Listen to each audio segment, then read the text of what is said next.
Okay, here is why Halo Reach failed last year in the MLG circuit, and why it's failing this year by not being picked up by MLG.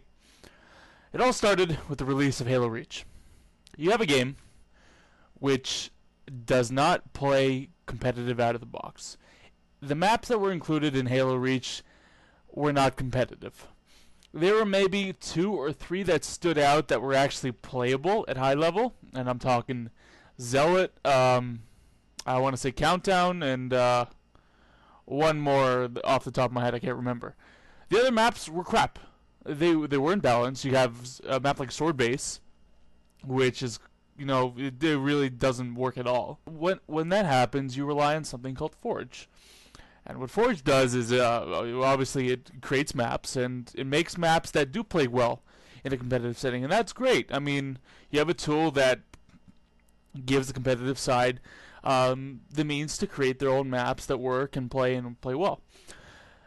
That has a problem, and that problem is what we saw in 2011.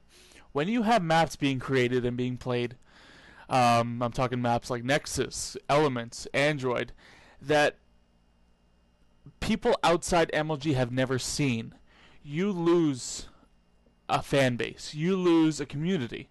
And I'm talking about the casuals. When a casual watches a high-level game, they want to watch not only because they want to see what they do, but they want to relate the gameplay they're watching to their own gameplay.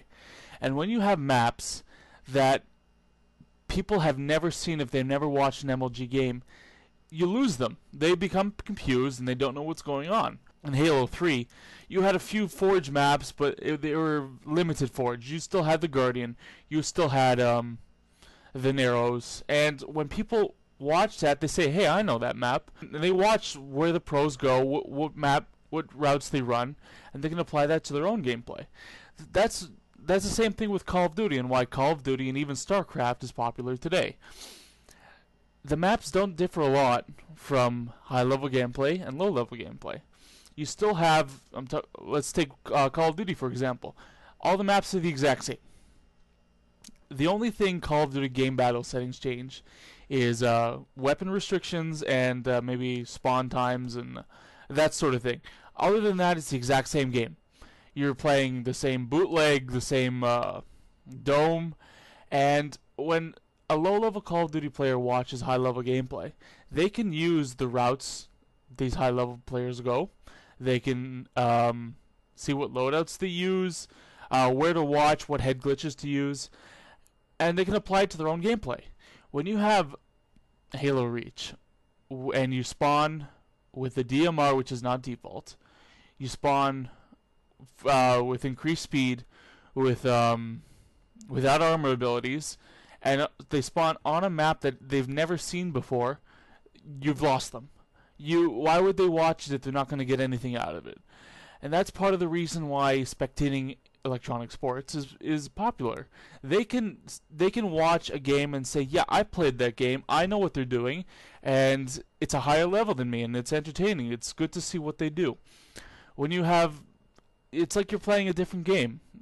That's what MLG settings in Halo Reach were. You're creating a game that's so separate from vanilla Reach. I mean, even when you took out Bloom, I hated Bloom, but when you took it out, that was a step in the wrong not a step in the wrong direction. It was a step away from the casuals, and that only created an even bigger rift that the Halo competitive community did not need. If Halo 4 needs to be successful, it needs to be competitive out of the box, and a lot of pros have stressed this, and it's the #1 priority. You can't rely on Forge. You can't rely on changing game type settings, like core game settings, to make it competitive, because you're going to lose that huge casual community that the as far as anyone, I mean, despite what anyone says, the competitive scene needs the casual scene to function. Well, you can't rely on the competitive scene. And that's what we saw with in 2011. The casual scene was not with us, and we lost a lot of spectators. And that needs to change. With Halo 4, you need to have good maps. You can't rely on Forge. You can't rely on those settings. It needs to be good out of the box.